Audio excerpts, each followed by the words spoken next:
हमारे देश में अभी भी ऐसे गांव और कस्बे हैं जिसमें शिक्षा को इतना महत्व नहीं दिया जाता, जिसकी वजह से आज भी हम बहुत पीछे हैं। शिक्षा एक ऐसा हथियार है जिसमें पूरी दुनिया को बदला जा सकता है। आइए जानते हैं गौतम बुद्ध इस बारे में क्या कहते हैं। यह कहानी एक गांव के युवा से शुरू होती है। एक बार वह युवक बुद्ध से आकर कहता है, आज मेरे गांव में बहुत ही अच्छी स्थिति है। मैं उस गांव में रहने के बावजूद भी मैं अपने परिवार वालों से झगड़कर थोड़ा बहुत पढ़ पाया हूँ, क्योंकि मैं आगे और पढ़ना चाहता हूँ, किंतु सभी लोग मुझे रोक रहे हैं। गांव के लोग और घर के सभी लोग यही सोचते हैं कि खेती में खूब पैसा है और खेती करने के लिए किसी शिक्षा की आवश्यकता नहीं है। इस तरह की सोच अगर होगी तो आगे आने वाली पीढ़ी का भविष्य क्या होगा। तो कृपया आप मेरे गांव चलकर उन्हें समझाएं, वहां शिक्षा के महत्व को बताएं।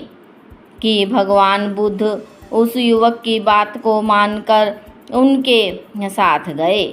जैसे ही बुद्ध गांव में पहुँचे, धर्म को मानने वाले कुछ ग्रामीण लोग उनका खूब आदर और सत्कार और स्वागत करने लगे।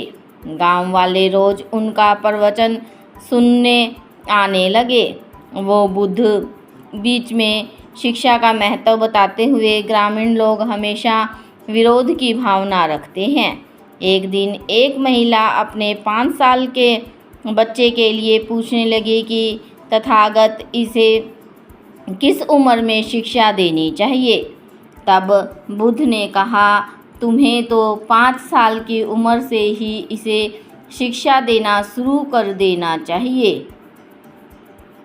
शिक्षा में क्या खाना है, क्या नहीं, क्या बोलना है, कैसे बोलना है, यह सब बातें अगर शुरू से सिखाओगे तभी तो वह अपना उचित ख्याल रख सकेगा।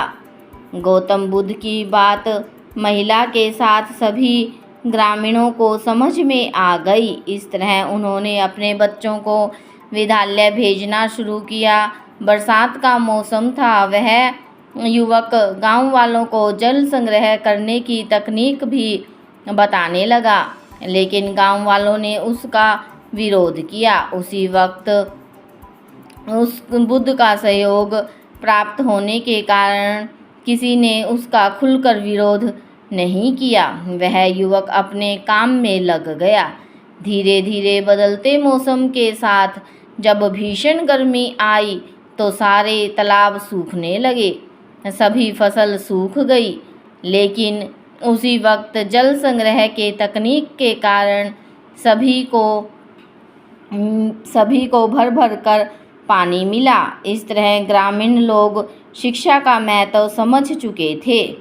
मैं धीरे संपूर्ण गांव में संचित हो गए। तो दोस्तों, इस तरह से यह कहानी हमें सिखाती है कि ज्ञान और शिक्षा हर उम्र में सीखी जा सकती है। यह हमारे जीवन में आने वाली समस्या का सही राह दिखाती है। इस ज्ञान का मतलब सिर्फ यह नहीं कि जो विद्यालय में सिखाई जाती है।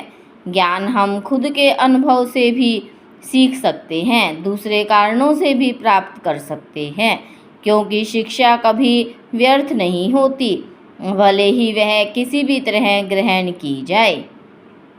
प्रिय दोस्तों, आपको ये वीडियो कैसी लगी हमें कमेंट बॉक्स में अवश्य बताइए।